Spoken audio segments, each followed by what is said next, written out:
안녕하십니까. 오늘도 좋은 날 주신 하나님께 감사드립니다. 오늘은 하나님의 뜻을 아는 것 같이 여러분들과 나누도록 하겠습니다. 하나님의 인도하심은 항상 직접적으로 오는 것이 아닙니다. 이것을 하나님과 성령님과 교통 교제가 안 됐던 분이거나 아주 초보 단계에 있는 분들은 그냥 직접 탁 이렇게 전령이 저 문서로 탁 주면 탁 보고 이렇게 하는 것처럼 또는 전화로 탁 하는 것처럼 이렇게 오는 걸로 생각을 하는데 각양의 모양으로 온다는 거예요. 그러니까 각양의 모양으로 왜 각양의 모양으로 오게 되냐면 하나님은 다양하시고 첫째로 그리고 우리 인간이 너무 많은 숫자가 있어서 다양해요. 그렇기 때문에 그 사람의 성향이나 그 사람의 모든 부분에 대해서 하나님께서 다 알고 계시기 때문에 그 각 사람에게 가장 합당하고 가장 하나님이 이끄시기에 좋은 방법으로 이끌어 가신다고요. 그렇기 때문에 다 다른 거예요. 다 사람마다. 하나님의 소리를 듣는 모양도 사람마다 다 다르고요. 그러니까 저는 충청도인데 충청도 사람은 충청도 말 하신다니까요. 성령님께서. 미국 사람은 영어 한다고 영어. 프랑스 사람은 당연히 불어로 하지요. 그런 거예요. 똑같은 거예요. 그러니까 우리 사람에 따라 환경 형편 그 모양에 따라서 다르다고요. 그러니까 여기서 오는 것처럼 이렇게 꼭 편지 전달하는 것처럼 직접적으로 오는 것으로 생각을 하시면 안 되는 거예요. 영적인 부분은 모르시니까 이제 그런 생각을 하실 수 있는데 영적인 모양은 그렇지 않다는 것을 여러분들이 아시면 됩니다. 하나님의 인도는 때때로 간접적으로 옵니다. 직접적인 인도에 있어서 하나님의 영은 우리 영 안에서 움직임으로써 하나님의 뜻을 알게 합니다. 근데 이게 지금 이 처음 방송 보시는 분들은 영 안에서 알게 한다, 하나님의 뜻을 알게 한다, 이런 거 잘 처음에는 받아들이기 어려워요.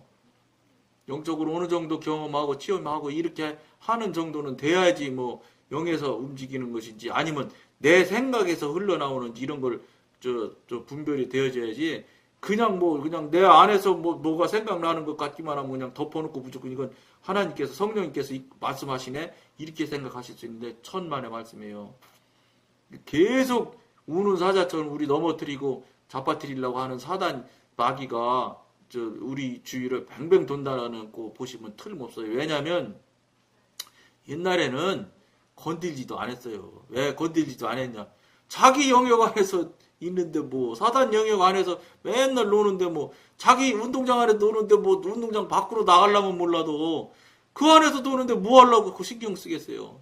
그러니까 죄송한 말인데 사단의 공격이나 이런 것도 한번 안 받아봐가면서 신앙생활을 하는 사람은 그 신앙이라고 할 수가 없어요. 그 무슨 신앙이에요. 그리고 공격이 하나도 없다?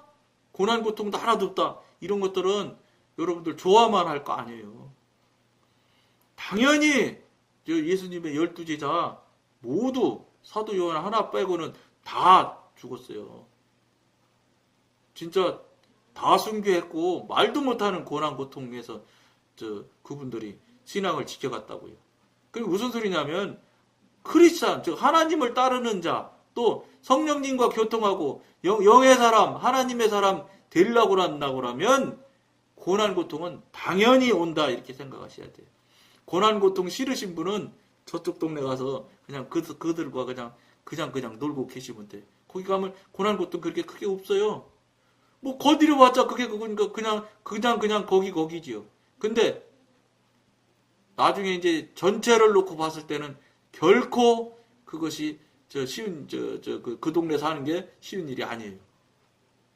하나님을 향해서 성령의 영의 사람으로 살아가면서 나타나는 그 고난 고통을 다 더하는 것하고 사단 세계에서 그냥 그대로 살다가 그냥 지옥 가는 데까지 숨 떨어질 때까지 사는 그 고난 고통에 합계하고 따지면 잘은 모르겠는데 이쪽 하나님으로부터 같이 가는 더 동행하면서 생겨나는 것이 한 100쯤 된다면 쟤네들 영역 안에 살면서 생겨나는 고통은 한 300쯤은 될 거예요.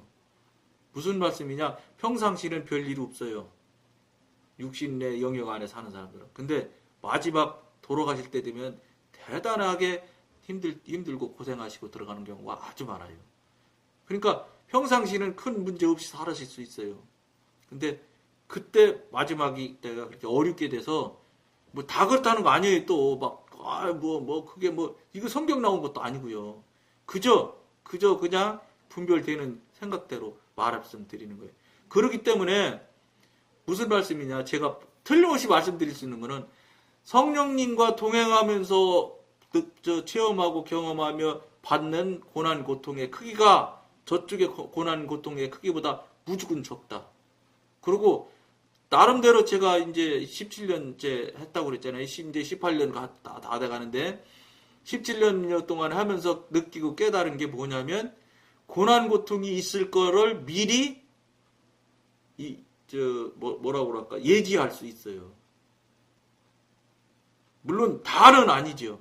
다 알면 그럼 당할 사람 하나도 없게 거의 상당한 부분을 알 수 있어요. 왜냐하면 그런 문제가 나고 그럴 것 같으면 대번 사인이 나와 있어요.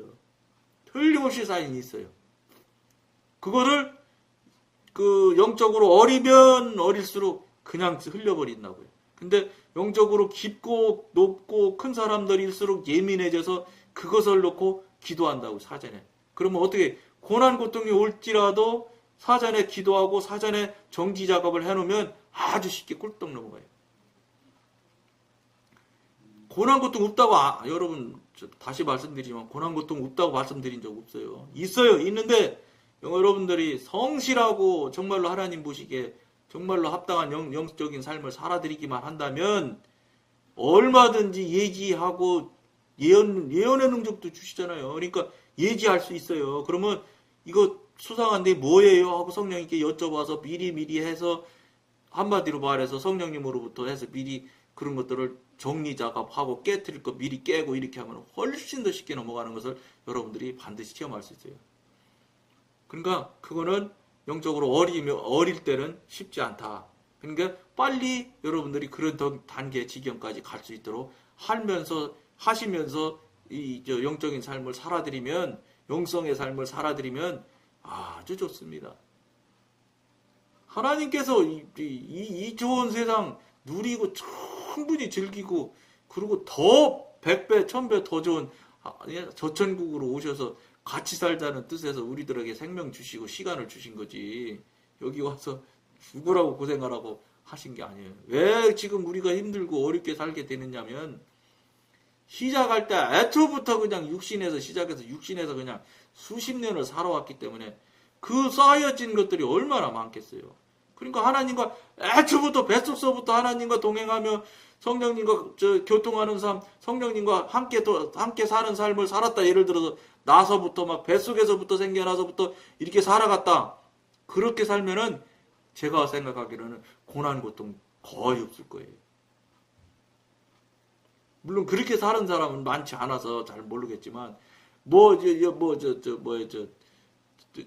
뱃속에서부터 신앙생활하는 사람 뭐라고 그래? 갑자기 생각이 안 나네.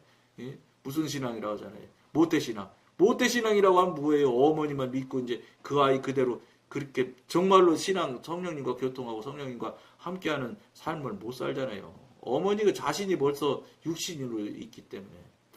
그러니까 이스라엘 사람들이 자꾸 유대교가 2단이네 3단이네 하는데 저는 잘 모르겠는데 유대인들은 똑같이 뱃속에서부터 그 사람들은 해서 어머니들이 실제로 그 유대인의 교육대로 토라를 중심으로 해서 산다고요. 그러니까 저는 그거를 보고 더군다나 나름대로 인정하는 거예요. 성령님이 그렇다 이렇게 말씀은 제가 못 들은 얘기지만 유대인이 그러니까 노벨상 많이 타요. 그 다음에 세상의 부자는 다 유대인들이에요. 그 다음에 유대인들이 얼마나 기가 막힌 일들을 많이 하는지 여러분들 다 알잖아요. 이스라엘 그 조그만 나라서 6.1 전쟁에서 그 기적 같은 일을 행하고 그런 것들이 저는 그냥 사람이 무슨 머리를 잘 써서 그렇다 저는 절대로 그렇지 않아요. 물론 사람의 머리도 하나님이 허락하시면 있겠지요. 그러나 전체적으로 큰 틀에서 하나님이 큰 틀에서 그림을 그리시는 하나님이 속에 들어있기 때문에 이스라엘이 그렇게 잘 되는 거예요. 거의 전 세계에 있는 아랍을 상대해서 끄떡없이 늠름하게 이스라엘이 지금 이기고 나가고 있잖아요. 승리하고 가잖아요. 오히려 아랍들이 저희 땅 내놔라 어쨌다 유엔 가가지고 항의하고 별짓 다 하잖아요. 그 조그만 나라 하나를 놓고 안 되는 거예요. 왜 안 돼? 하나님이 함께 하시기 때문에 그런 거예요. 권능이 일어나는 거거든요. 그러니까 우리들이 정말로 모태신앙처럼 뱃속에서부터 이렇게 온전하게만 살아들이면 이렇게 험악하고 고단한 삶을 살 리가 없어요. 물론 어떻게 다 온전하게만 되겠어요. 그러나 지금처럼 그렇지 않은 삶을 사는 모양보다는 제가 보는 엄청난 차이가 나는 평안한 삶을 살게 돼 있을 거라고 봐요.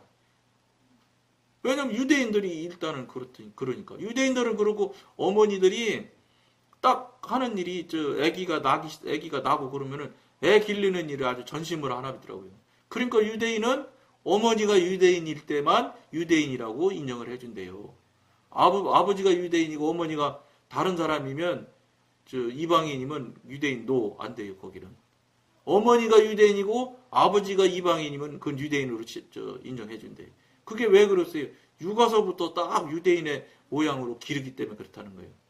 그러니까 유대인이 맞는지 틀리는지 이런 건 저는 신학적이라든지 이런 관념은 저는 관념도 없고 실력도 없고 아는 것도 없어요. 단지 하나님을 중심해서 살겠다고 하는 그 모양으로 살고 있다는 것으로 그 모양으로만 살아도 그런 정도라면 정말로 신구약을 다 우리 예수를 살아계신 하나님의 아들이라는 걸 인정하며 사는 우리들이 만약에 유대인처럼 뱃속에서부터 나서 산다면 유대인의 10배는 더 모든 것들이 순리롭고 평안하고 돈도 잘 벌 것이고 상도 많이 탈 거라고 봐요.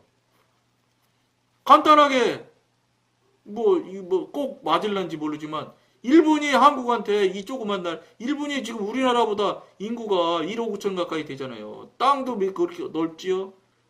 1억 2천인가 되잖아요. 그럼 우리 지금 5천만 조금 넘잖아요. 근데 한국한테 매번 걸려요.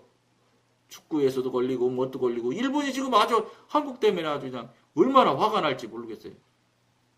전자도 소니에서 삼성으로 완전히 졌잖아요. 왜 그러냐면 저는 아무리 돌아봐도 한국 사람들이 똑똑하고 잘하냐? 물론 똑똑하고 잘한 면도 있을 수 있어요. 하나님께서 허락하심이 있으니까. 근데 더 중요한 것은 이제 한국은 하나님의 지도인도로 받는 분들이 있다는 거예요. 일본은 없어요. 거기는 완전히 귀신의 나라잖아요. 그러니까 그러기 때문에 일본을 한국이 능가한다고 저는 바라보지 절대로 무슨 민족성이 낮다든지 사람이 낮다든지 그렇잖아요. 노벨상 한국은 하나도 없잖아요. 일본은 벌써 몇 명 탔는데. 그게 아니라는 거지 저는. 근본의 본질에 하나님이 있느냐 없느냐의 차이라고 저는 보는 사람 중에 하나입니다. 이건 물론 여러분 늘 말씀드린 대로 저의 생각이고 저의 관점에서 말씀드리는 거예요.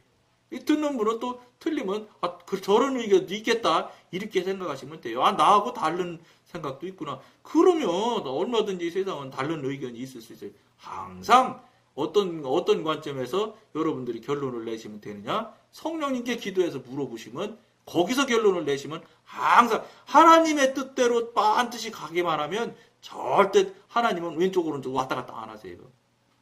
반드시 가시는 분이지. 그러니까 어떻게 하겠어요?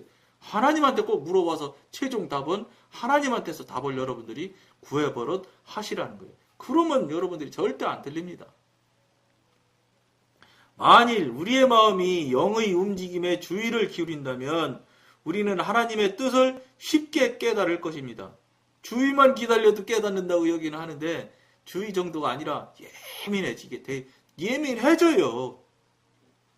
영의 사람이 되고 성령님의 지도로 인도를 받아서 성령님과 같이 동행하는 삶을 살게 되면 저절로 예민해져요. 왜냐하면 이게 예민해지는 무기가 사단을 분별하는 무기로 써먹기 때문에 무조건 하나님께서 은혜 주셔서 능력 주셔서 예민해져요.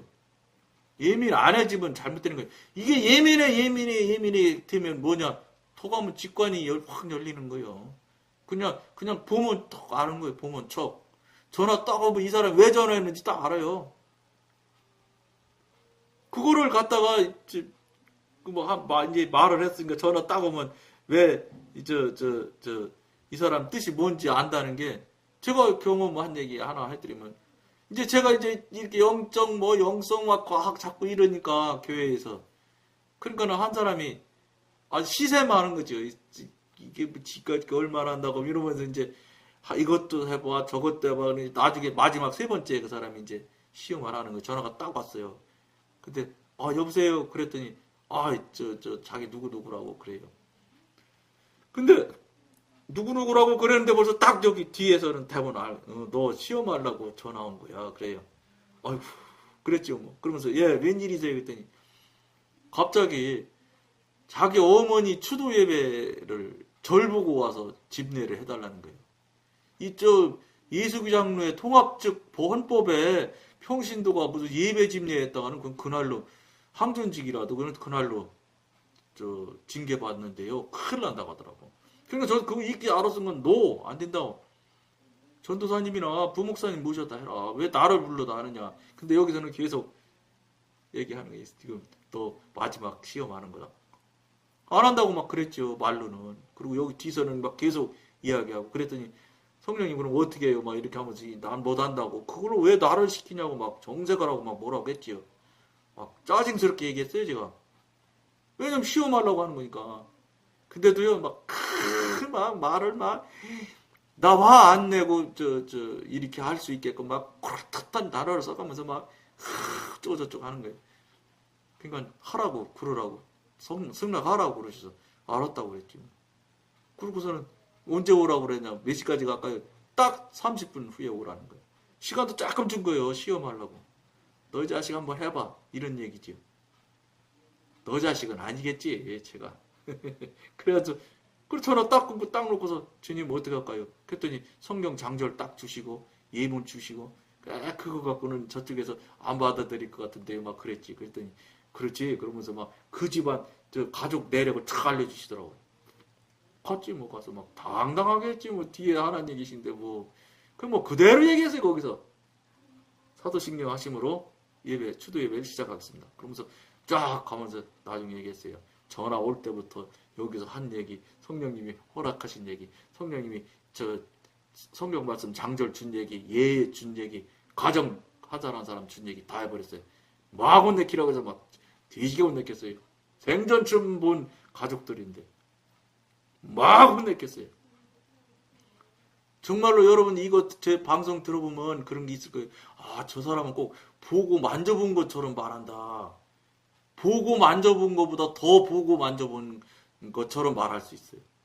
그렇게 완전히 확신할 수 있어요. 왜냐면 이렇게 경험을 수도 없이 여러 차례 해보세요. 여러분도 경험 체험을 안 해서 그렇지 경험 체험을 10번만 되면 그때부터 꽉 10번이라고 표현하면 안 됐지만 어쨌든 수십 번 막 계속 해보세요. 날라리마다 이런 경험하고 체험을 하는데 여러분들 보고 만진 거 정도 수준이에요? 안 봐도 본 것보다 더 확실하게 말할 수 있어요. 자신 있게 말할 수 있어요. 그러니까 막 거기서 막 가족들 막 낱낱이 얘기 막 한 사람 한 사람 얘기도 하고 막 가족 전체 얘기도 하고 했더니 나중에 뭘 하는지 아세요? 주기도문으로 예배 마치겠습니다. 마치고 딱 밥 먹는다고 앉아서 딱 앉았더니 서서 이제 다 했는데 앉았더니 제일 연세 많으신 여자분이 자기가 제일 큰 누나라고 그러더라고요.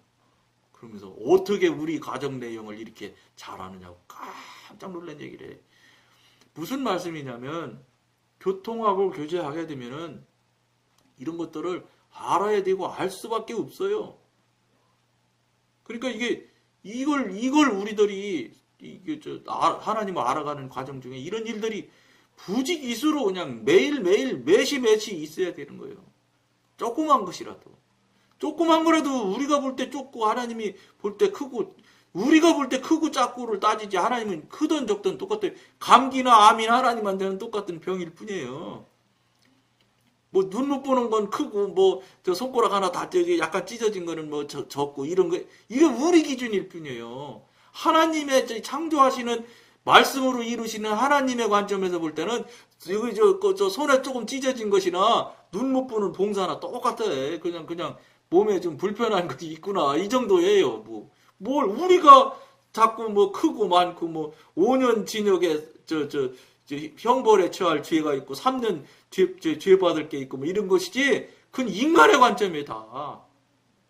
하나님의 관점과 하나님의 기준에서는 모든 게 아무것도 아닌 거예요.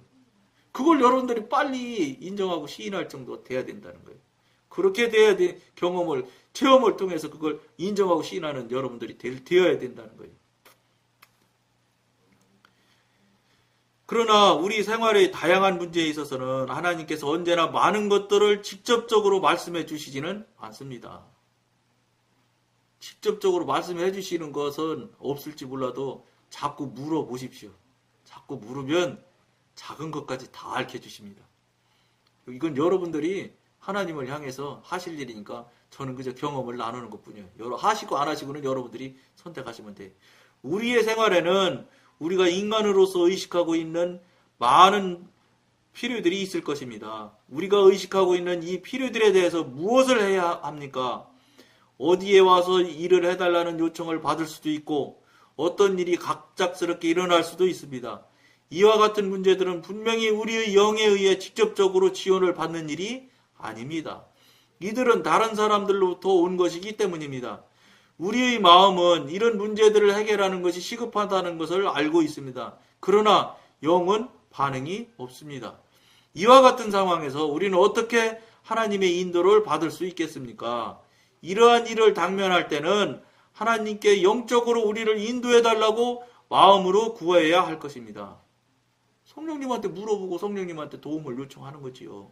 그렇게 함으로써 우리는 하나님의 간접적인 인도하심을 경험할 수 있습니다.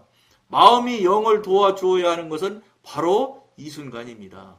즉 마음이 영이 움직일 수 있도록 공간 또는 마중물 역할을 해서 영이 움직이고 영이 활동할 수 있는 시작점 만들어준다 이 말이죠. 자신의 영이 비활동적일 때, 즉 저 밑에 물이 있는 것처럼 마중물이 땡겨 올리기 시작하지 않고 그냥 밑에 가만히 있을 때처럼 비활동적일 때 마음을 활용해야 합니다. 영이 자신의 생각을 계속 발산하고 있다면 마음의 도움이 필요치 않습니다. 다만 영이 침묵을 지키고 있을 때, 그러니까 영이 막 계속 앞에서 나서서 막 이끌고 인도하면 마음은 필요 없지요. 그때는 영이 하시는 대로 순수히 따라가기만 하면 되니까. 다만 영이 침묵을 지키고 있을 때만 마음이 그 빈틈을 채워주어야 하는 것입니다.